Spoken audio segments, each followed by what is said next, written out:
കുഞ്ഞ നിന്റെ കയ്യിലിരിക്കുമ്പോഴായി 5 അപ്പവും 2 മീനും അതുപോലെ ഇരിക്കുന്നു. നിന്റെ കയ്യിലിരിക്കുമ്പോഴാണ്.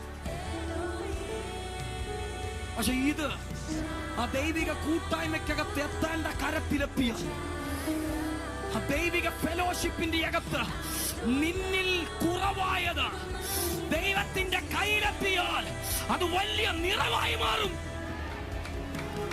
2026 നീ അനുഭവിച്ച കുറവുകൾക്കും ഇത് ഒരു നിറവ് വെളിപ്പെടുകയാണ്.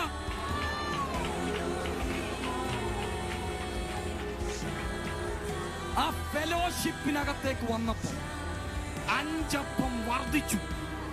ഒരു മാസീവ് ഗ്രോത്ത് ഉണ്ടായെന്ന് നിങ്ങൾ കേൾക്കുന്നുണ്ടോ ഇന്ന് പകൽ? അത് ഗ്രോത്ത് ഉണ്ടാകും മാത്രമല്ല, ഒരു തലമുറയുടെ വിശപ്പ് മാറ്റിയിട്ട് അതിനകത്തുനിന്ന് ശേഷിപ്പ് വന്നെന്ന് ഇന്ന് പകൽ ശൂന്യമായ നിന്റെ ഭണ്ഡാരങ്ങളെ നിറയ്ക്കുന്ന